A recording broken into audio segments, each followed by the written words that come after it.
تو یہ اس وقت مسئلہ ہے، اور یہ اس کے اوپر ایک پورا ہم ایک چینج لے کے آ رہے ہیں ہائر ایجوکیشن میں، کیونکہ پہلے جو ہائر ایجوکیشن کے سربراہ تھے وہ ہماری گورنمنٹ نے نہیں ان کو سلیکٹ کیا تھا. اب ہم اپنی ایک ویژن کے مطابق سربراہ لے کے آ رہے ہیں اور ہائر ایجوکیشن کے اندر کئی بڑے چینجز کرنے لگے ہیں. جی اگلے کالر سے بات کرتے ہیں. اگر آپ کی اسکرین پہ بھی آ رہا ہے 051-922-4900. جی السلام علیکم. وعلیکم السلام. میں امرین قیوم بات کر رہی ہوں اسلام آباد سے. میں ایک ہاؤس وائف ہوں.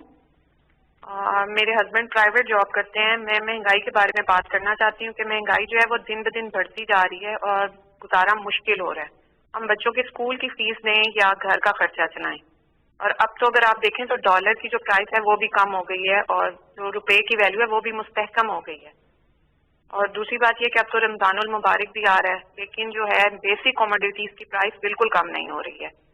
تو خدارا آپ اپنا وعدہ پورا کریں اور مہنگائی کو کنٹرول کریں.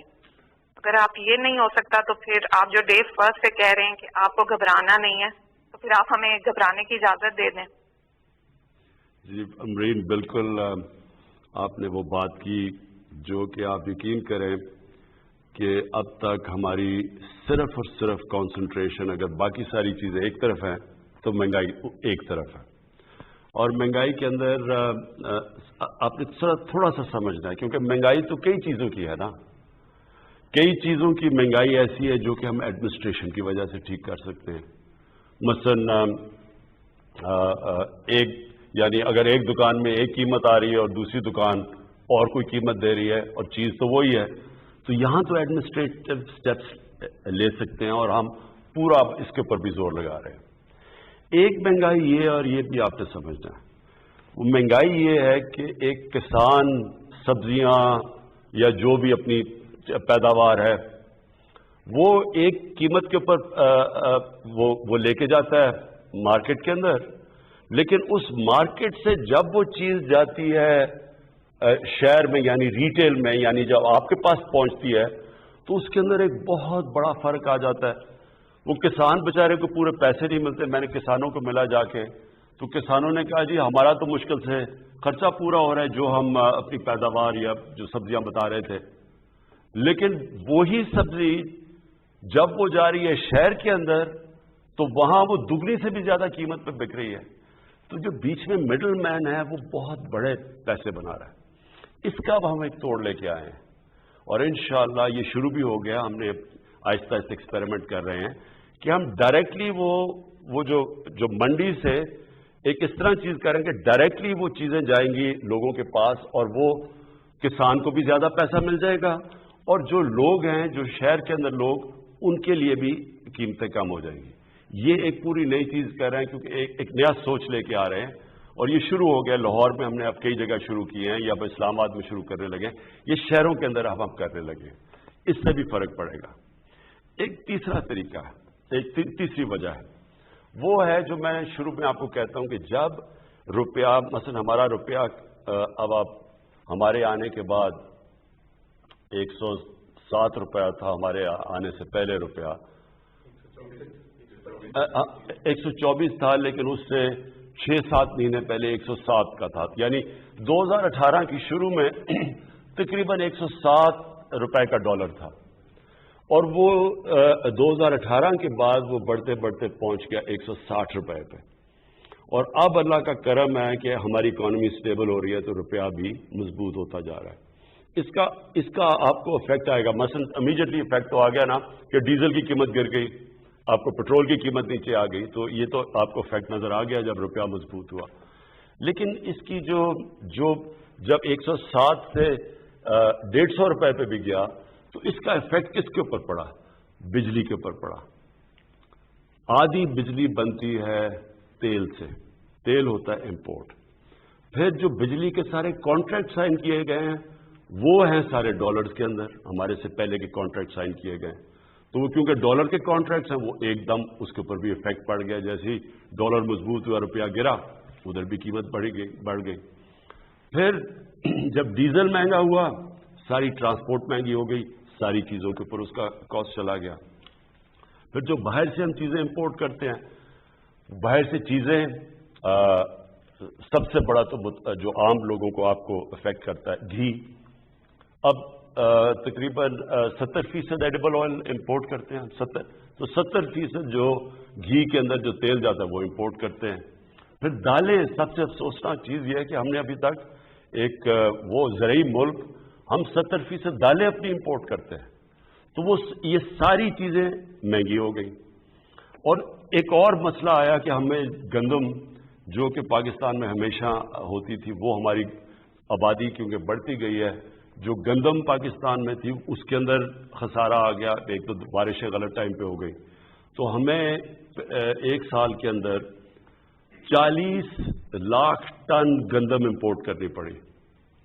اور اس کے علاوہ گندم امپورٹ, اور اس کا سارا امپیکٹ پڑا, یعنی جیسے آپ گندم امپورٹ کرتے ہیں تو وہ مہنگی, باہر سے مہنگی آئی یہاں سے, تو اس کا کوئی امپیکٹ پڑا.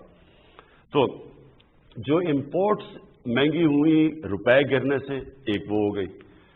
پھر ایک بدقسمتی سے ایک اور اب چیز ہم نے آہستہ آہستہ انکوائریز میں پتہ چلا, وہ کیا ہے, یہاں بیٹھے ہوئے ہیں مافیاز. یہ امرین آپ نے سمجھنے کی بات ہے. یہاں پاکستان میں وہ لوگ بیٹھے ہوئے, قائد اعظم نے بھی ان کی بات کی تھی, جو ذخیرہ اندوزی کر کے قیمتیں اوپر بڑھاتے ہیں. یہ مافیاز بیٹھے ہوئے تھوڑے سے لوگ ہیں, یہ سٹا کھیلتے ہیں. عموماً تو چیز تب مہنگی ہوتی ہے جب اس کی سپلائی کم ہو جائے. مثلا اگر کمی ہو جائے کسی چیز کی, اگر چینی کی کمی ہو گئی تو زیادہ لوگ چینی مانگیں گے, اس کی قیمت اوپر چلی جائے گی. لیکن یہاں چینی پڑی ہوتی ہے, ذخیرے پڑے ہوتے ہیں چینی کے, لیکن قیمت اوپر جانی شروع ہو جاتی ہے. ایک وقت پہ چینی انہوں نے کہا جی اتنی زیادہ ایکسپورٹ کرو, چینی ایکسپورٹ کرنی شروع کی, وہ چینی کی قیمت اوپر چلی گئی. سو اس کا کوئی کنیکشن نہیں ہے. یہ جان بوجھ کے مافیاز بیٹھے ہیں جن کے پیچھے پہلی دفعہ پاکستان میں ہم اب جا رہے ہیں. میں یہاں شہزاد اکبر کو بلایا ہوا ہے. یہ آپ کو اصل میں, کیونکہ پوری انکوائری کی گئی اس کے اوپر, ایف آئی اے نے پوری اس کے اوپر انکوائری کر کے تو رپورٹ لے کے آئے کہ کس طرح آرٹیفیشلی چینی کی قیمت اوپر کی جاتی ہے, لوگوں کا بیچاروں کا خون چوسا جاتا ہے. تھوڑے سے لوگ ہیں جو کہ کیسے اربوں اربوں اربوں روپیہ بناتے ہیں اس سے. اور یہ آٹے کے اوپر بھی ہمیں جب اس کے اوپر بھی ایک رپورٹ ہے کہ کیسے وہاں بھی ذخیرہ اندوزی کر کے تو آٹے کی قیمت اوپر لے جائی جاتی ہے. تو یہ میں صرف آپ کو اس لیے بتا رہا ہوں, اس کے مختلف طریقے ہیں.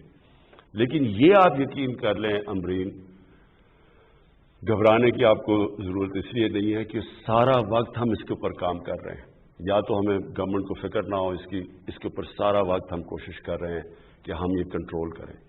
اس کے اوپر جو سب سے بڑی چیز ہم اب کرنے جا رہے ہیں, اس سال ایک پوری نئی ایگریکلچر کی ایک ریولوشنری پالیسی لے کے آ رہے ہیں, جس سے ہم نے اپنا سارا جو ایگریکلچر کا سیکٹر چینج کر دینا ہے. اس میں سے پہلے ہم انفارمیشن ٹیکنالوجی کا استعمال کر کے پہلے سے پتہ چل جائے گا کہ کون سے سیزن میں کس چیز کی کمی ہوتی ہے, تاکہ کسی قسم کی شارٹیج آگے سے نہ ہو, تاکہ شارٹیج کی وجہ سے قیمتیں اوپر نہ چلی جائیں. لیکن یہ میں آپ کو بتا دوں کہ اس کے اوپر پچھلے ایک سال سے یہ مختلف چیزیں کہ کیا وجہ ہے مہنگائی کے, اس کے اوپر پورا کام ہو رہا ہے. اور انشاءاللہ آپ کو ہم اس کے اوپر قابو پا کے دکھائیں گے انشاءاللہ. اللہ تعالیٰ آپ کے شامل حال ہو. اگلے کالر ہمارے ساتھ. جی السلام علیکم. السلام علیکم جی, روبینہ سہیل راجہ بول رہی ہوں شاہپور پلگراں سے. جی جی حکومت کی ترجیحات میں سے حکومت کی ترجیحات میں سے 3 چیزوں کے لیے سوال کرنا چاہوں گی. صحت, ایجوکیشن اور کرپشن کی. میرا خیال ہے تو صحت کے حوالے سے تو گورنمنٹ کے جتنے بھی ہاسپٹلز ہیں وہاں تو اب وہ پیسے لے رہے ہیں, سارے ٹیسٹ باہر سے کرا رہے ہیں, کچھ بھی وہ فری آف کاسٹ نہیں دے رہے. دوسرا, جو ڈاکٹرز پرائیویٹ جا کے کلینکس میں بیٹھتے ہیں وہ ایسی پرسکرپشن بنا کے دیتے ہیں جن سے وہ اپنے جہاں ان کے کمیشن ملتے ہیں تو وہاں سے ان کمپنیز کا نام لکھ کے دیتے ہیں, جو کہ 10 گنا مہنگی ہوتی ہیں عام دوائیاں جو جہاں سے سستی بھی مل سکتی ہیں. اور ایک تو وہ چیز ہے, وہ غریب بندہ تو بس ایسے ہی مر جائے گا. اور اس کے بعد کرپشن کا تو یہ حال ہو گیا کہ پہلے تو کہتے تھے کہ جی اتنے پیسوں میں یہ کام ہو جائے گا, اب سختی ہو گئی ہے کہ اب تو قیمت بھی بڑھ گئی ہے, مہنگائی بھی ہو گئی ہے, تو کچھ ہمارا بھی خیال کریں. تو اس کے لیے میں صرف پرائم منسٹر صاحب کو ان 2 چیزوں کے لیے بتاؤں گی. اور جو پھلگراں کا ایریا ہے یہاں سے ہمیں بہت محنت سے آپ لوگوں کو بہت زیادہ محنت کی اور ووٹیں دی ہیں. ہم اللہ کے آسرے پہ بیٹھے ہیں, کوئی کام ہمارا نہیں ہو رہا اس ایریا میں. خود ہی جو کرتے ہیں, گلیاں بھی خود بنا رہے ہیں, پائپ لائن بھی خود ہی ڈال رہے ہیں, کوئی ادھر آتا ہی نہیں ہے, کوئی ہے ہی نہیں ہمارا سننے والا. تو جی میں آپ کی یہ 3 یعنی آپ کے مختلف سوال ہیں. سب سے پہلے جی جو ایشو ہے اس وقت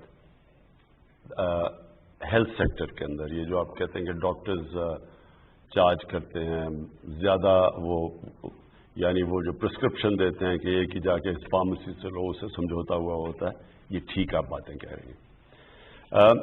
میں پہلے آپ کو بتا دوں کہ آپ کو اندازہ نہیں ہے کہ جو ہیلتھ سیکٹر ہے اس کے اندر جتنا بڑا انقلاب آ رہا ہے یہ پاکستان کو چینج کر دے گا بالکل. وہ کیسے آ رہا ہے؟ وہ آ رہا ہے ہیلتھ کارڈ کی وجہ سے. ہیلتھ کارڈ ہے کیا؟ پہلی دفعہ پاکستان کے اندر ہم نے 2 صوبوں کے اندر جدھر ہماری حکومت ہے, کیونکہ یہ صوبائی سبجیکٹ ہے, یاد رکھیں ہیلتھ صوبائی سبجیکٹ ہے, یہ 18th امینڈمنٹ کے بعد ہمارے پاس نہیں ہے. لیکن کیونکہ پختونخوا میں تحریک انصاف کی حکومت ہے اور پنجاب میں اور گلگت بلتستان میں, اب ہم ان 3 صوبوں کے اندر یونیورسل ہیلتھ کوریج کر رہے ہیں. مطلب یہ کہ ہر شہری کو, پنجاب میں انشاءاللہ اس سال کے اینڈ تک, پختونخوا میں ہو چکا ہے اور گلگت بلتستان میں بھی سال کے اینڈ تک ہر شہری کے پاس ہیلتھ کارڈ ہوگا. ہیلتھ انشورنس ہر خاندان کے پاس ہوگی. مطلب یہ ہے کہ ہر خاندان اگر 10 لاکھ روپے تک اگر ان کے گھر میں کوئی بیماری ہے تو اس ہیلتھ کارڈ سے کسی بھی ہسپتال میں جا کے اپنا علاج کروا سکتے ہیں. یہ میں آپ کو یقین دلا رہا ہوں کہ یہ ڈیولپڈ ملکوں میں ایسی چیز نہیں ہے. اس کے ابھی اثرات آنے والے ہیں, اور اثرات کیا ہیں؟ اس سے سب سے بڑی چیز کیا ہوگی کہ پورا ہیلتھ سسٹم بن جائے گا. اب تک کیا ہوتا رہا, سارے دیہاتوں سے لوگ اٹھ کے چھوٹے شہروں کے اندر گورنمنٹ ہاسپٹلز میں ڈاکٹر جاتے نہیں ہیں, وہ خالی پڑے ہوتے ہیں. سارے لوگ اٹھ کے تو شہروں کی طرف آ جاتے ہیں اور شہروں کے ہاسپٹل بھر جاتے ہیں سارے. یہ جو ہیلتھ کارڈ ہے اس کے علاوہ کوئی طریقہ ہی نہیں تھا ایک انقلاب لانے کا, کیونکہ ہم جو بھی کریں گورنمنٹ سرکاری سسٹم بن ایسا گیا ہے. اور میں یہ ضرور کہوں گا کہ یہ بہت بڑی غلطی ہوئی تھی کہ سارے ہیلتھ سسٹم کو نیشنلائز کرنے کا. اس سے ہوا کیا کہ وہ اب پوسٹنگ ٹرانسفر ڈاکٹرز کی چلنی شروع ہو جاتی ہیں. وہ جا کے سارے کوشش کرتے ہیں بڑے بڑے شہروں میں رہیں, اور جو ڈسٹرکٹ کے ہاسپٹل ہے ادھر بڑا مشکل ہوتا ہے ڈاکٹرز لے جانا. تو اب یہ ہیلتھ کارڈ سے کیا ہوگا؟ اب پرائیویٹ سیکٹر کے ہاسپٹلز جو چھوٹے شہروں میں جاتے نہیں تھے, جو گاؤں میں نہیں جاتے تھے کیونکہ لوگوں کے پاس پیسہ نہیں تھا, اب وہ پرائیویٹ سیکٹر نے جانا شروع کر دیا ہے. ہاسپٹلز کے لیے ہم نے جو بھی اکوپمنٹ پاکستان میں نہیں بنتی ڈیوٹی فری ہم نے کر دی ہے. وہ وہاں سے باہر سے ڈیوٹی فری لا سکتے ہیں. ہم ایک اور کام کرنے جا رہے ہیں. اوقاف کی زمینیں جو پڑی ہوئی ہیں, جو گورنمنٹ کی زمینیں پڑی ہوئی ہیں, جو ویکیو ٹرسٹ کی زمینیں پڑی ہوئی ہیں, ان کے اندر ہم بڑے سستی قیمت پہ انوائٹ کریں گے کہ پرائیویٹ سیکٹر کے ہاسپٹلز بنائیں. اصل میں زمین مہنگی ہوتی ہے تو اس کی وجہ سے وہ نہیں آتے. تو ڈیوٹی فری اکوپمنٹ بھی ملے گی, سستی زمین بھی پرائیویٹ سیکٹر کو دیں گے. اس کے بعد ہیلتھ کارڈ کی وجہ سے کوئی بھی غریب آدمی جائے گا اور اس ہاسپٹل میں علاج کروا سکتا ہے. تو اس سے انشاءاللہ آنے والے دنوں میں ایک ہاسپٹل کا نیٹ ورک بن جائے گا, اور لوگوں کو کیونکہ ان کے پاس اپرچونٹی ہوگی کہ اگر میرے پاس ہیلتھ کارڈ ہے تو جو ہاسپٹل اچھا علاج کرے گا میں ادھر جاؤں گا, تو ہاسپٹلز میں کمپٹیشن ہوگی پھر. تو یہ انشاءاللہ ایک انقلاب جو آ رہا ہے یہ آنے والے اب دنوں میں اب دیکھیں گے. آپ کا دوسرا پوائنٹ. پرائم منسٹر صاحب ہمیں ایک بریک پہ جانا ہے اور اس دوسرا سوال کا جواب آپ سے گزارش ہے کہ بریک کے بعد دیجیے گا. آپ کی کالز کا سلسلہ جاری ہے. ہم چھوٹا سا ایک وقفہ لیں گے, وقفے کے بعد پھر حاضر. بریک کے بعد ایک بار پھر خوش آمدید. آپ کا وزیر اعظم آپ کے ساتھ. وزیر اعظم پاکستان عمران خان صاحب سے آپ ڈائریکٹ براہ راست فون پر بات کر رہے ہیں. نمبر آپ کے سامنے آپ کی اسکرین پر ہے 051-922-4900. بہت سے لوگ کوشش کر رہے ہیں اور جو کالرز ہیں ان سے ایک درخواست ہے کہ اپنی بات مختصر رکھیے گا تاکہ زیادہ سے زیادہ ہم کالرز کو پروگرام میں شامل کر سکیں. اگلے کالر ہمارے ساتھ. جی السلام علیکم. ہلو وعلیکم السلام جی. جی کون صاحب؟ میرا نام منظور نقوی ہے, میں لاہور سے عرض کر رہا ہوں. جی فرمائیے. جی وزیر اعظم صاحب کو میرا سلام پہنچے پہلے تو. جی منظور صاحب سن رہا ہوں. وعلیکم السلام. میں وزیر اعظم صاحب میں آپ کے حلقہ انتخاب سے ہوں اور میں آپ کے ساتھ کافی عرصے سے ایک نظریاتی سوچ لے کر چل رہا ہوں کہ آپ نے جو علم بلند کیا تھا کرپشن کے خلاف, مافیات کے خلاف, شوگر مافیا, ڈرگ مافیا, جتنے بھی مافیات ہیں ان سب کے خلاف ایک آپ نے علم بلند کیا تھا, تو میں اس سوچ کا خود حامی ہوں اور میں آپ کے ساتھ صرف اسی وجہ سے چل رہا ہوں, شامل ہوں. لیکن مجھے ایک چیز نظر آ رہی ہے کہ 3 سال گزر گئے ہیں, ابھی تک ہم اس طرف چلے نہیں ہیں اور یہ مافیا جتنے بھی ہیں یہ طاقتور ہوتے جا رہے ہیں, بلکہ معذرت کے ساتھ کہ آپ کی کابینہ میں بھی وہ نظر آتے ہیں مافیاز, اور ابھی تک ان کے خلاف کوئی ایکشن شروع نہیں ہوا. ابھی کچھ حال ہی میں 1-2 مافیاز کے خلاف آپ نے ایکشن لیا ہے جو بہت قابل ستائش بھی ہے اور ہمیں کوئی تسلی بھی ہوئی ہے, لیکن ابھی بہت کام باقی ہے اور ٹائم بہت تھوڑا رہ گیا ہے.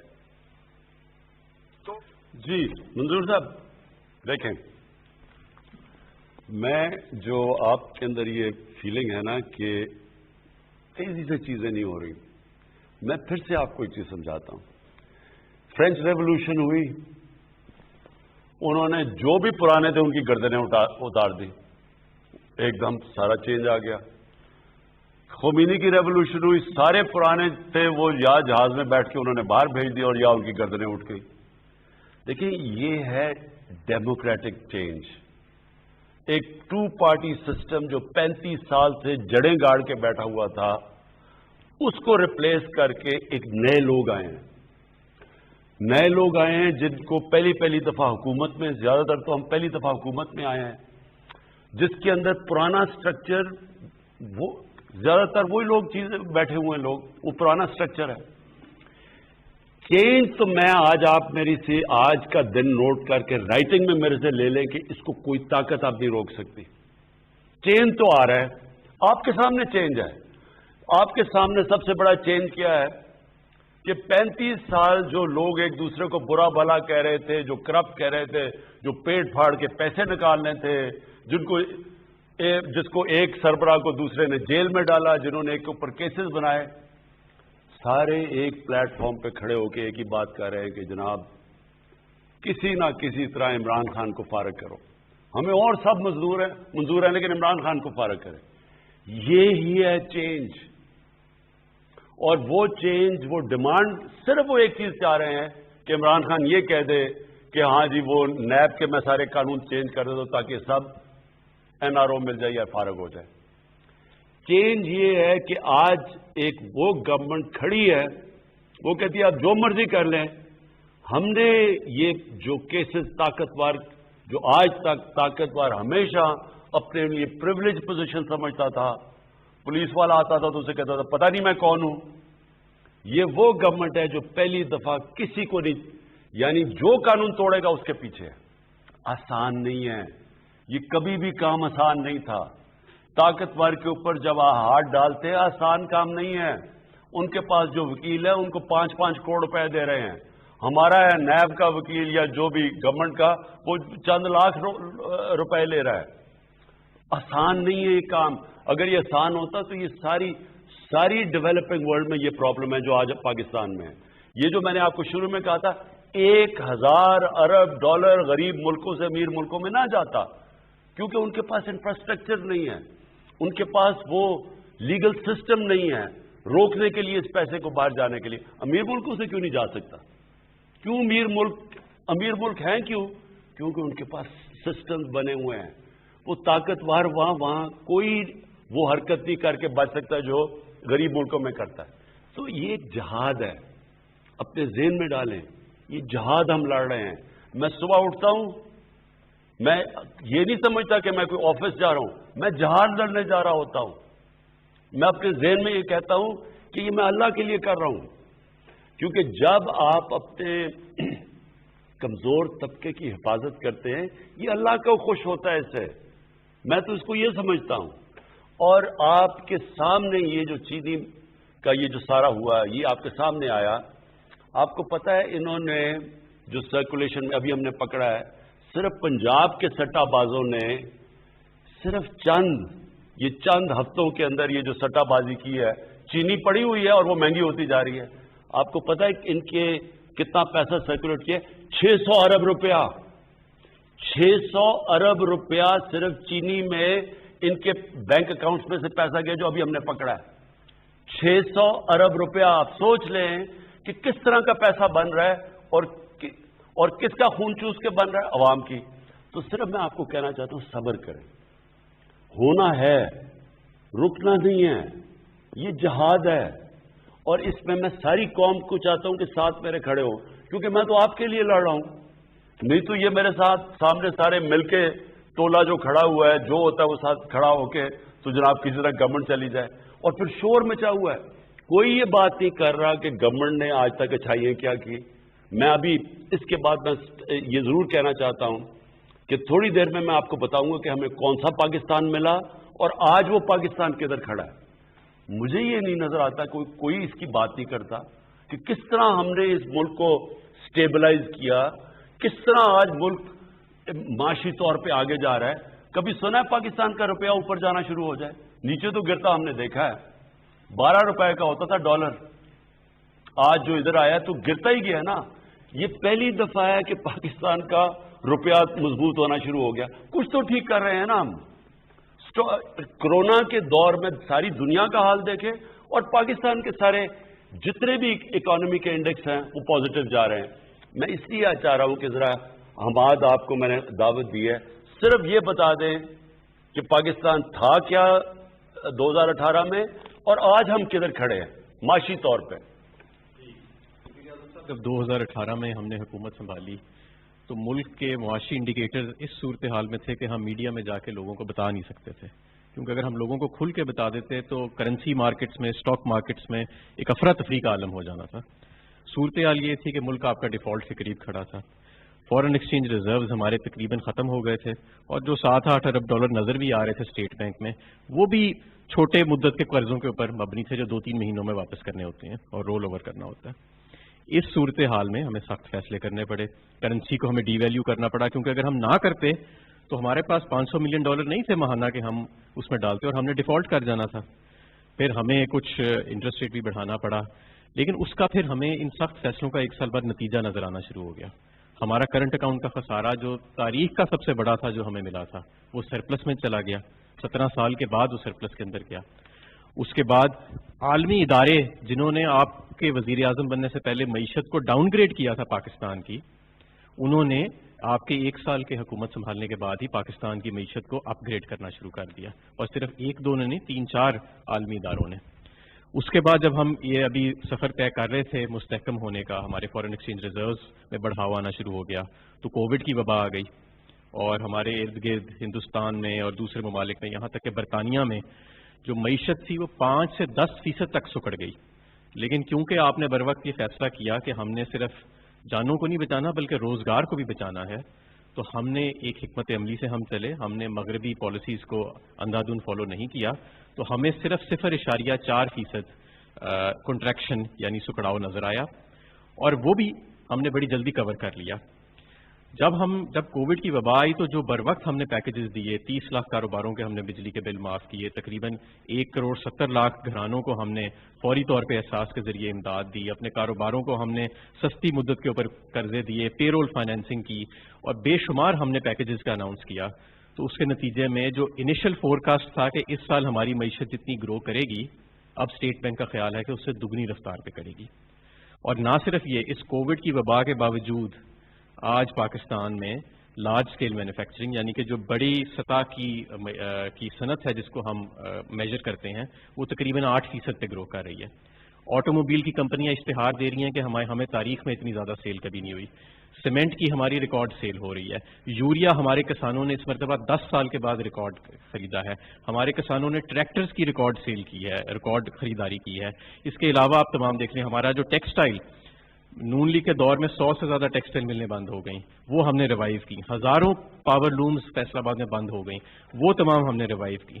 تو آج بالکل چیلنجز آج بھی موجود ہیں, لیکن 2018 کا وہ پاکستان جو ڈیفالٹ کے قریب کھڑا تھا, اور آج کووڈ کی وبا کے بعد کا یہ پاکستان جہاں پہ ایک ترقی کا سفر طے ہو رہا ہے اور فورکاسٹ سے بھی زیادہ طے ہو رہا ہے, اس میں زمین آسمان کا فرق ہے.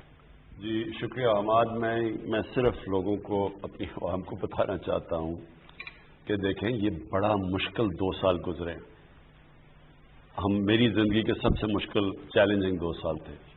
وہ 2 سال کیوں مشکل تھے؟ اس لیے کہ اگر یہ ابھی حماد نے بات کی, ڈیفالٹ کر جاتا پاکستان, جو ہمارا پہلا سال تھا وہ اتنا خوفناک تھا کہ اگر ڈیفالٹ کر جاتا. ڈیفالٹ کا مطلب کیا ہے؟ جیسی ڈیفالٹ کا مطلب کہ جو ہم نے پرانے لیے ہوئے قرضوں کے اوپر اگر ہم وہ قسطیں نہ واپس کر سکتے, سود نہ واپس کر سکتے, تو انٹرنیشنل کمیونٹی نے پاکستان کے اوپر ڈیفالٹ جب کر دینا تھا تو اس کا سیدھا امپیکٹ روپے پہ جانا تھا. اور روپیہ جو اللہ کا کرم ہے کہ آج اوپر جا رہا ہے, اس روپے نے کدھر پہنچنا تھا. ہمارے تو کئی دانشور شروع ہو گئے تھے کہنے کہ 200 روپے پہ پہنچ جائے گا, 250 روپے پہ. اگر ڈیفالٹ کر جاتا تو 250 روپے پہ بھی کیوں رکتا؟ ہمارے پاس تو فارن ایکسچینج ہی نہیں تھا. تو جب روپیہ تب گرتا ڈیفالٹ کر کے, تو یہ سمجھ آئیں کہ جو آج مہنگائی ہے یہ آپ اس کو مہنگائی نہ سمجھیں. وہ آج اگر وینزویلا میں دیکھیں, آج بیروت کے لیبنان میں دیکھیں جدھر ان کی کرنسی گر گئی ہے, وہاں مہنگائی کا حال دیکھیں. ٹوکریوں میں روپے لے کے جاتے ہیں اور پھر بھی مشکل سے ڈبل روٹی نہیں ملتی. وہ حالات ہیں.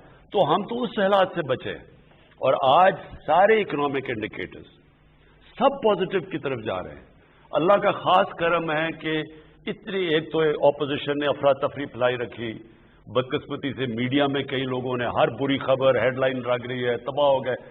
ایک ملک میں 70 سال سے آہستہ آہستہ چیزیں نیچے جا رہی ہیں. پچھلے 35 سال میں سارے ادارے تباہ ہو چکے ہیں. وہ تو آپ کوئی بھی دکھا دیں کہ جی دیکھیں یہ کسی اسپتال میں چلے جائیں, جی دیکھیں یہ ٹھیک نہیں ہے. آپ تو کسی چیز کو بھی سامنے لا سکتے تھے. لیکن جو پازیٹو چیزیں ہوئی ہیں, میری ریکویسٹ یہ ہے خود انویسٹیگیٹ کریں. یہ تو جھوٹ نہیں بول رہی نا فگرز اب, کہ پاکستان کی تاریخ میں سب سے زیادہ سیمنٹ کی سیلز ہوئی. ٹویوٹا کہہ رہی ہے, انڈوسپورٹس, کہ 30 سال میں سب سے زیادہ گاڑیاں بکی ہیں. تو کچھ تو ہو رہا ہے نا اکانومی میں کہ جو ایک دم چینج آ گیا. اور یہ چینج انشاءاللہ, میں آپ کو یہ آج کہوں, ہمیں پتہ نہیں کہ باہر کوئی حالات بگڑ نہ جائیں, لیکن جس طرح اب ہم جا رہے ہیں آگے مزید آپ کو میں بتاؤں گا یہ ملک اب اوپر جائے گا. ہمارے انشاءاللہ جو کہ ٹورزم ہے, ابھی تو میں نے اس کی بات ہی نہیں کی ٹورزم کی, یہ ٹورزم ہی ملک کو اٹھا دے گی. جو زرعی اصلاحات اب ہم کرنے جا رہے ہیں, اور اس مہینے میں آپ کو ایک پیکج لے کے آ رہا ہوں زرعی اصلاحات کا, جو ریولوشن ہے کہ ہم نے کیسے اس ملک کو چینج کرنا ہے. اور ایک ریولوشن شروع ہو گئی ہے. جو ہم باہر سے تیل امپورٹ کرتے ہیں, یہ جو ایڈیبل آئل جو پتہ نہیں $3 ارب ہم اس کے اوپر خرچ کرتے ہیں, اور باہر وہ مہنگا ہوتا ہے تو یہاں بھی گھی مہنگا ہو جاتا ہے. ہم اب جو زیتون کی جو اس ملک میں اب زیتون کے درخت لگ رہے ہیں, اور جو ریولوشن آ رہی ہے, ہمیں کبھی کہیں سے باہر تیل امپورٹ نہیں کرنا پڑے گا, اور بلکہ ہم ایکسپورٹ کریں گے اس کو. یہ جو سارا علاقہ اب لاکھوں کروڑوں درخت لگ رہے ہیں اب ہمارے زیتون کے, اور اسی طرح جو نئی اب میں زرعی پالیسی لے کے آؤں گا, یہ جو ہمارا ایگریکلچر ہے اس کو انشاءاللہ اب ہم اٹھا دیں گے. جی شکریہ پرائم منسٹر صاحب. اب ہم 3 بیک ٹو بیک کالز لیں گے. جی ہمارے ساتھ ہے کون؟ السلام علیکم. وعلیکم السلام جی, میں نسیم پٹی چک نمبر 43 GB کوہالی تحصیل سمندری سے بات کر رہا ہوں. جی جی جی. جہاں پورے علاقے میں میری آواز آ رہی ہے آپ کو؟ جی آ رہی ہے. جی کیا سوال ہے آپ کا؟ جہاں پورے علاقے میں زیر زمین پانی کی سطح اوپر آ چکی ہے کیونکہ ڈیم نالا بلاک ہو چکا ہے اور ہزاروں ایکڑ گندم کی فصل تباہ ہو چکی ہے, اور اس علاقے کو حکومت پنجاب کا جو بورڈ آف ریونیو ہے اس کے مطابق اسے فوڈ باسکٹ کہا جاتا ہے.